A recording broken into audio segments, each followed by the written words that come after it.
You shouldn't be controlled by food. It's fuel. And you can totally get to that point. I was a total bingy overeater, lived on ice cream. I actually went to work at an ice cream store in high school because I thought it would cure me of my ice cream issues.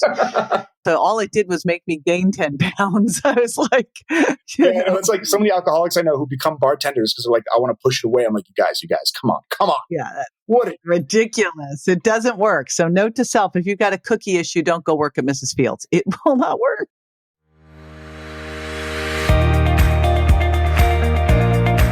Hey, it's JJ and welcome to Ask the Health Expert. But this isn't just any old Ask the Health Expert session. This is your bonus session. Yes, it's the weekend, and because it's the weekend, we are going to take some time with an amazing expert. So be on the lookout for these Saturday Ask the Health Expert bonus sessions where we're going to go deep into an amazing subject with an incredible expert to give you actionable items that you can put into your life. Welcome to today's podcast. This is a fun topic. We are going to be talking about how you can get rid of bad habits and form good ones, and some really simple things that you can do to make these things stick. And I've been kind of obsessed. This is my year of habit shifting because last year I dropped a little bad habit that had started. Can I blame it on my husband? Probably not. After we started dating, we started having a bottle of wine every night. And over time, something happened and we didn't have a bottle of wine for a couple of days. And we're like, wow, we have so much more energy. And we stopped. And when we stopped, I didn't even pay attention to it. I just was like, gosh, I feel so much better. Wow, this is so much better. And I noticed if I drank anything but dry farm wines, we'll put dry farm in the show notes, that I felt crappy. And so now I only drink dry farm wines if I'm drinking wine. But I also don't drink very often, only if we're at some kind of a special event. Dropped 5 pounds, have way more energy, and it was just a habit shift. And it just made me start to go, okay, let's look at all the habits out there that are key. And I'm just going to pick one at a time because this is a journey, right? You're never done. And I'm going to work on one at a time. And so that's what I did. So I'm going to give you all my habit audit that I put together. And I also left some extra lines in there for you to add your own. And what's cool is you're going to hear Maneesh, my guest today, Maneesh Sethi. He is going to talk about the top 5 habits of highly successful people, right? Healthy habits. And they are all on this sheet, by the way. So that's where I'd start if any of these are not your habits. I'm betting since you're listening, they all are, but we always have room for improvement, right? So that's what we're talking about today. We're talking about habits. I'm going to give you my habit audit, and we are going to be talking with Maneesh Sethi. Now, I got to know Maneesh because I met his brother, Ramit, and he introduced me to his brother. His brother is the founder of a company called Pavlok, and it's a behavior company, and it uses technology. It uses technology and psychology, things that he learned when he was at Stanford studying under B.J. Fogg.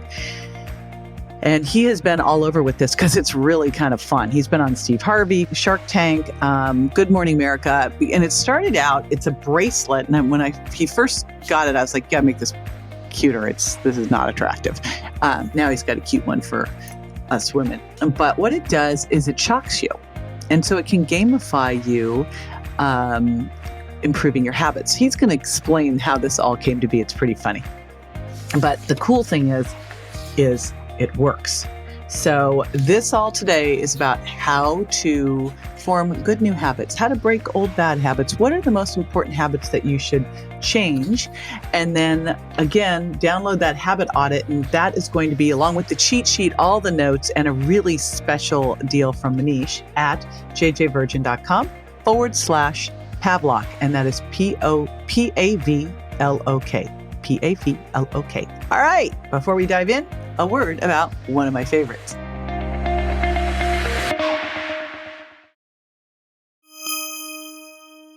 All righty, Maneesh Sethi, welcome to the show. I'm so glad you're here with me today. Hey, I'm excited to chat, JJ.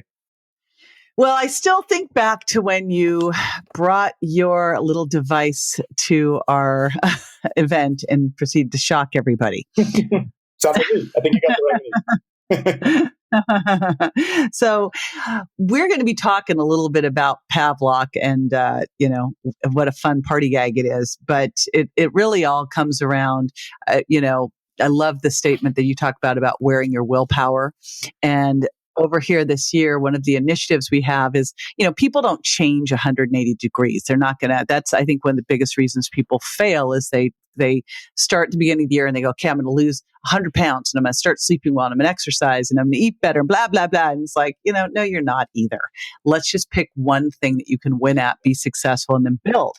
And so I'm big in habits, and I know that this is all about habits. So let's kind of dive in, because I've created a habit audit, which I'm going to be sharing with everybody. And I know we have a way for them to make sure that they get their habits dialed in, which we'll be sharing as well. But let's talk about how you even got interested in all of this. Sure. Like, why habits? Why Pavlok? Habits are interesting to me. Basically, I have the worst habits in the world. And so the way I look at it is, as long as I figure out how to help everybody else, then I don't have to feel bad about keeping my own bad habits. More or less a joke, but ever since I was but I was thinking of like our night together in New York, and I'm like, yeah, that would be true. I watched some bad habits go down that night, and worse than that, you tried to coerce me into bad habits. Don't act like you resisted. Yeah. No, the truth is, I grew up with severe ADHD, and I had a lot of trouble focusing and getting stuff done. And so I found that through my self-improvement, like learning when I was younger, that, the secret to success was always in habits. Like that quote by Aristotle, "You are what you repeatedly do." And as I went to school, I went to Stanford University, and I got to work under Professor B.J. Fogg, who's one of the originators of habit psychology. And so when I worked with him, I learned a lot about how human beings are motivated. And human beings, who we think we are, is not who we are. We think that we have willpower and that, today is going to be the day that I'm going to get home from work and get to the gym. But just like every other day, it changes when I get home and I sit on the couch, And so I got really interested in that. And I started this blog after I took a leave of absence from Stanford. This blog was about travel. I would let my users vote on where I would go and what I would do. And along the travel trip, I started doing experimentation on myself to become more productive. So I did this one experiment where I hired a girl to follow me around, and every time I wasted time or went on Facebook, she would slap me in the face. It was Did you? Oh, it's too bad that there weren't just like Facebook and Instagram Live back then. No, but I have a video of it on the website, on my website. And what happened is I posted this video online because I wrote 5 months of content in 5 days. I had this girl sitting next to me, and every time I would waste time, she'd remind me and tap me on the shoulder, and if need be, slap me. And what happened was I just got writing, and I posted this article online. It went viral, and I said a few weeks later, like, what if I made a dog collar that could zap me every time I went on Facebook? And that was the idea for Pavlok. It was a wearable device that doesn't just track what I do, but actually changes what I do. That's how the idea came about. Yes. And I think we bought one of the first iterations you brought over to our Mindshare group and started shocking people, which is awesome at a party. It is hilarious to see. And we're going to talk about like where this is now. But before we go there, because at the beginning of the year, when I just made this decision, I'm sick to death of seeing people struggling and frustrated. And let's just break this down into a series of habits, and then you can figure out which ones you need to do and work on them one by one. So I'd love to know from you what you see as some of the most important habits for people who are happy, healthy, and successful. Yeah, sure. I call them the big five. And so if you took every human being in America or every human being in the world who's suffering from any sort of illness or problem or mental thought process, and you had all of them sleep a full night of 8 hours of sleep, and they all ate a relatively healthy diet, and they all exercised 3 to 5 times a week, and they all drank, a couple liters of water at least a day, and they all meditated, at least once a day, maybe once every few days. I think that you would find a massive shift in health across the entire population. The big five, I think, are sleep, eating well, exercising a little bit of mindfulness, and drinking water. And what we found is that they all kind of go together. It's like when you start focusing on one habit at a time for specifically sleep. If you start focusing on one habit at a time, the rest naturally fall into place. The mind, the anxiety, the continuous racket of talk in your mind starts to quiet down, and the ability for you to achieve goals and reduce compulsions just becomes natural. So if I were to say one thing, it would be sleep. If I were to say five, it would be five. I love that. It's funny. I just came back from a Tony Robbins event and, they tell you, okay, it starts at 9 a.m, it ends at 11 or 12 at night. There's no breaks. I'm like, what? And, so I have to get 8 hours of sleep. Like that's it. I left at nights and went and got sleep, and I was with a bunch of people. All of them got sick. By the end, they were trashed. I'm like, you're not even learning anything anymore. You're just a puddle. But even worse, because I bet at Tony Robbins events, he's really good at like convincing you to upsell later on. And oh yeah, he wears you down. People bought everything. If you don't have enough sleep for several nights in a row, it's very easy to convince people of things. And so that's actually part of his system. It's got its positives and negatives. So there you go. You guys gotta sleep. And having said that, it was an amazingly valuable seminar, but I also was wide awake throughout. So good for Now, let's talk about this, because you just named 5 that are definitely on my habit audit as like key ones. So I love that you said that. I also put in flossing, which is one that I need to get better on confidentially. And maybe the Pavlok can help me here. And so let's talk about what the heck the Pavlok is, because I keep saying them. People are like, what is that? And how does it help here? Sure. There is the Pavlok, which is a device. And then there's Pavlok, the company, which is what I really care about, which is we help you achieve your goals. We make sure that you hit your goals with habits and behavior, whatever it takes. And I found that our product is one of the keys or one of the best ways to help jumpstart that process. But in no way is this conversation or call or anything I do about selling a product. It's about teaching people how they can achieve the goals that they have. And so we at our company have a specific metric. We have a very specific, very high goal, very I don't know how to say the word, but extremely difficult to achieve goal. And that goal is 100% adherence to any goal or habit that any human being has by the time I die. So we have this green light that only turns on if 100% of our users hit 100% of their goals over the last 6 months. And I want that light on. So starting with there, that is the fundamental goal of what we do. Now, what we have, the product and products that we sell it's called Pavlok. It is a technology, it's a software app plus a hardware device plus a community and a digital currency that all ties together to help you form habits that you set for yourself. And I'll explain that a little simpler. The first thing we have is the Pavlok app. You can download that without having any hardware device. The Pavlok app lets you program in goals that you want to achieve. It lets you set expectations, goals, time schedules, and then it breaks down your habit goals into a step-by-step process, allowing you to achieve those goals over time.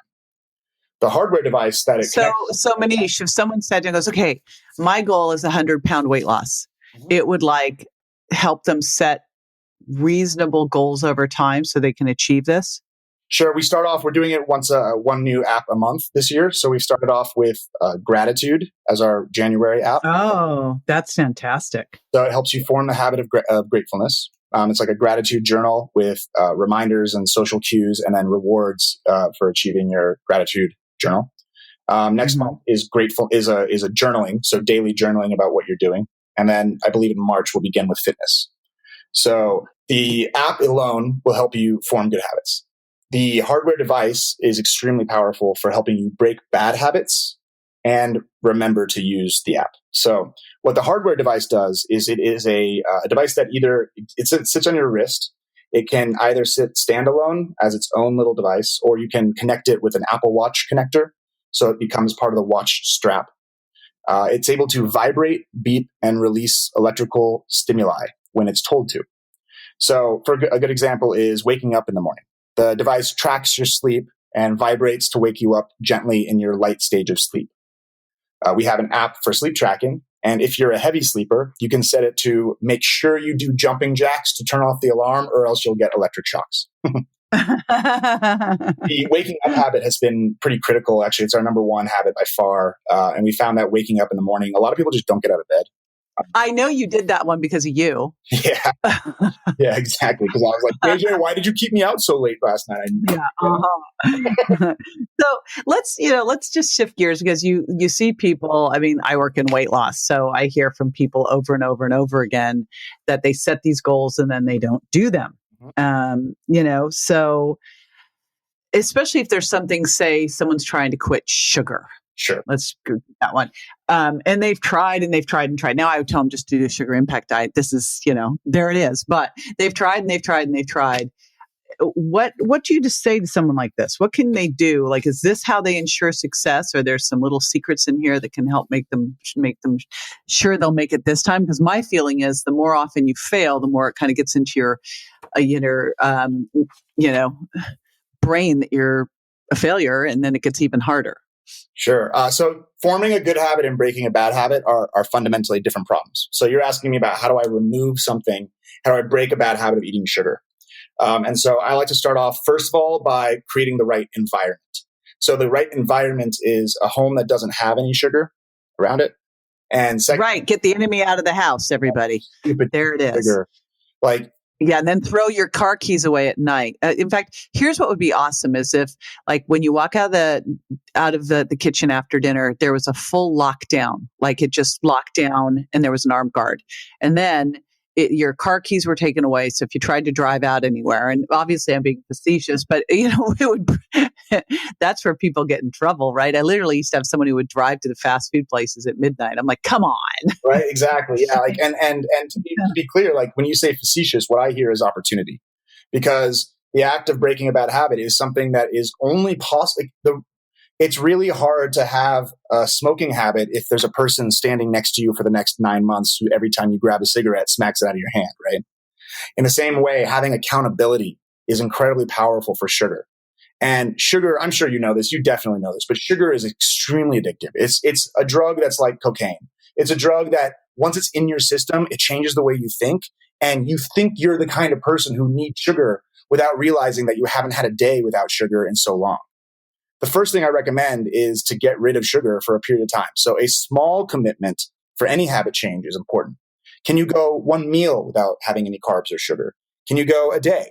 If you can get yourself, 48 hours without having any sugar, you start to reduce those cravings. So those are the first two parts of an environmental shift. A is the external environment shouldn't have any triggers of sugar around you, but also get it out of your body. Get that craving to go back to normal. That's the first step. The second step, I think, is to create a small step-by-step goals over what you're going to do for the next month. So these 10-day trials or 30-day challenges are awesome. I think they're really, really good. In the sugar impact diet, do you guys have a period of time where you have like no sugar and then you slowly add some more in? Yes, we actually do for Virgin Diet. We have a 7-day free challenge. We're building one right now for sugar impact. And then during sugar impact, what we do that I found work, and it really fits in with what you're saying, is I have them identify and taper over the first week. Just taper it down out of their body. And then they go 2 weeks where it is totally out. But I have them go slowly into it and then take it. And then, so they're getting used to not having sugar all the time. Because, people fuel their body on it. And then you pull it out and they crash. So yeah. And we transition. And it's funny because it happens to me too. Like for the first 4 months of last year, I did a keto diet. So I had no carbs whatsoever. And then, I finished the diet and I was like, okay, let me go celebrate with a pizza. And then 8 months later, I'm fat. I'm like, how the hell did that just happen? Like I was the healthiest person in the world. And then I was suddenly not healthy and it's me. You know what I mean? And what happened to me was I simply had one day where I cooked myself a couple meals and then I was back on the train. You know what I mean? And in the same way, people, like a lot of this comes down to this thought process of I have to be perfect. Perfect is the enemy of good. So exactly what you said, if you can just not have 1 or 2 Skittles at the end of that Skittle pack, it's a huge deal. Like just throwing away those last 2 means that you've been able to give up something. And slowly building those little, I can push this away, followed by, I don't want it anywhere near me, followed by the rest of the body just not having sugar for a few days, exactly like on your diet, becomes a very powerful change. You add on top of that accountability. So that's telling your friends, or telling your family, or telling even your Facebook feed that I'm going to do this challenge and I'm going to report back in every day. That becomes the key for the beginning of habit change. Does that make sense? Yes, totally.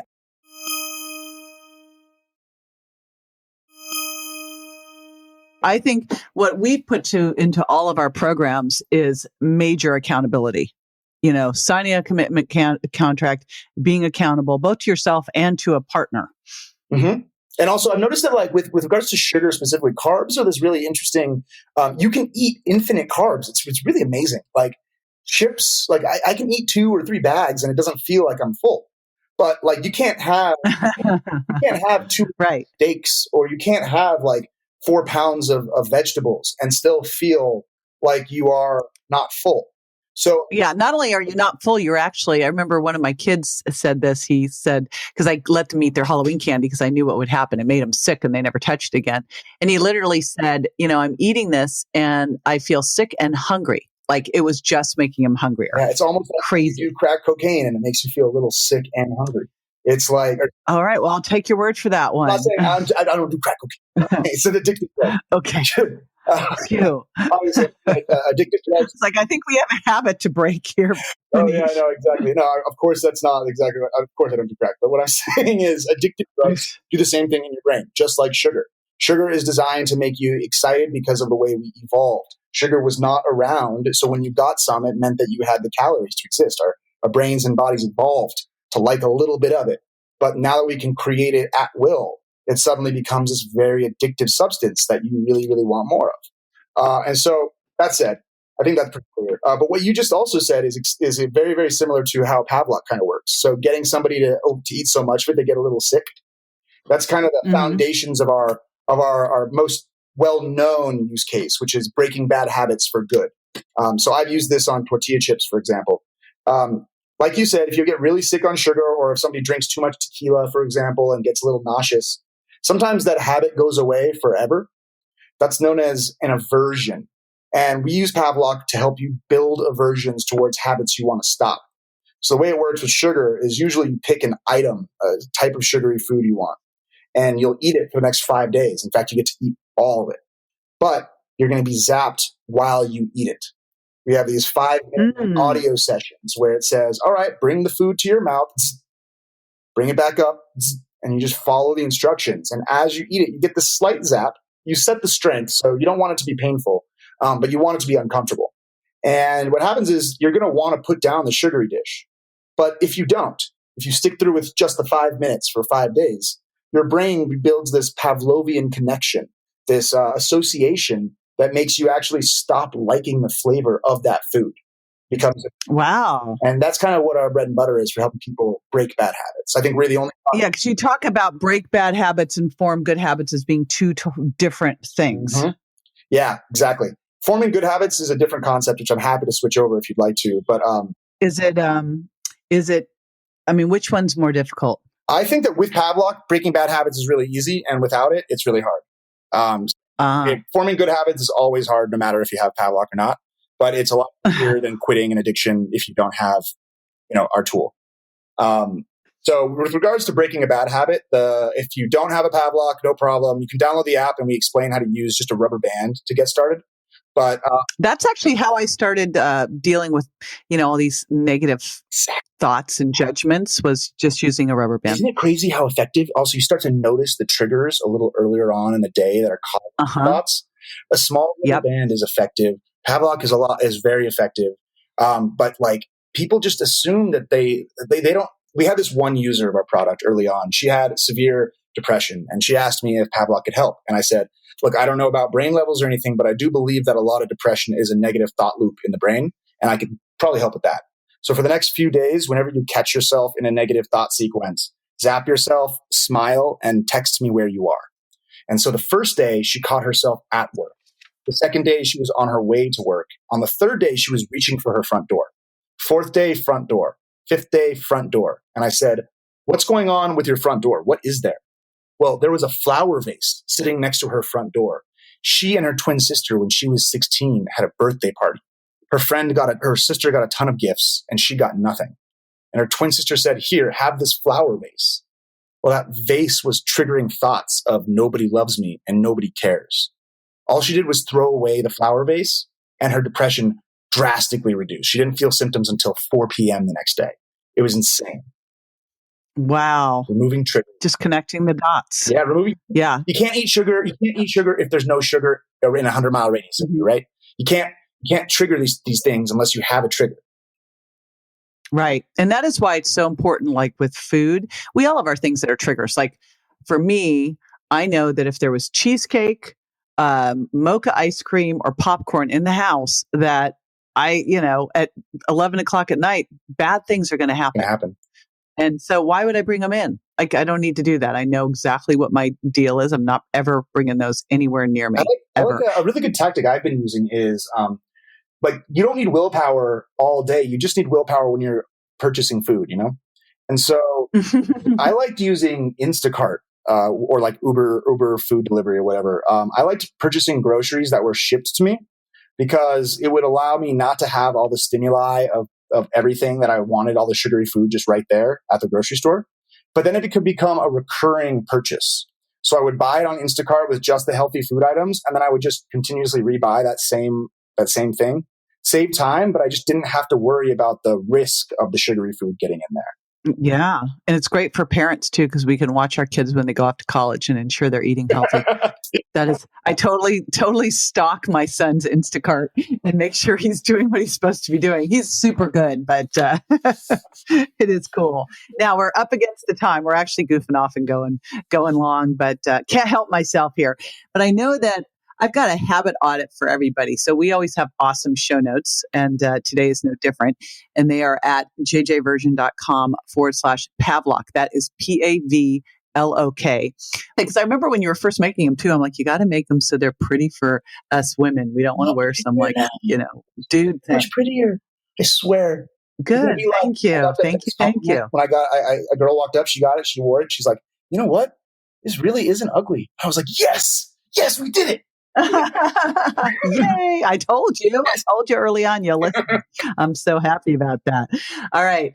That is fantastic. And what is the most important bad habit that you've ever broken, Maneesh? For myself? Yes. Let's see. The most public one was tortilla chips. I'd say the most powerful bad habit I've broken was definitely overeating sugar and carbs, for sure. That was it. Awesome. There you go. It reverberates down your brain. The way it reverberates to how it just when you don't have cravings and your body feels nice and empty instead of just desiring more food like a rabid animal. It's just good. It's freeing. It sets you free. We should not be focused. Our diet shouldn't be our hobby. Mm-hmm. Weight loss is not a hobby. You shouldn't be controlled by food. It's fuel. And you can totally get to that point. I was a total bingy overeater, lived on ice cream. I actually went to work at an ice cream store in high school because I thought it would cure me of my ice cream issues. And you know what? If I had Pavlok, I would have been fine, but I didn't. So all it did was make me gain 10 pounds. I was like, it's like so many alcoholics I know who become bartenders because they're like, I want to push it away. I'm like, you guys, come on. Yeah. What ridiculous. It doesn't work. So note to self, if you've got a cookie issue, don't go work at Mrs. Fields. It will not work. It won't work. So again, I want to remind everyone, jjvirgin.com/Pavlok. And that is Pavlok. Hey, this is one of those things, honestly, Maneesh, this is for everybody because the way you become amazing in life is purely by your habits. Your habits take you down or your habits lift you up. And so here's now a way to help form good ones and break bad ones. Now we know that's different, and a simple tool to be able to help you do it. So make sure you go there, grab that special deal. And Maneesh, it's been awesome. Thank you so much for making the time. Thank you so much for inviting me, JJ. There was your deep dive bonus episode of Ask the Health Expert. We will be dropping these bonus episodes as amazing experts and incredible titles come to us. You don't want to miss out on this, do ya? Stay in the know. Be the first to know. Go to subscribe to jj.com and I'll hook you up.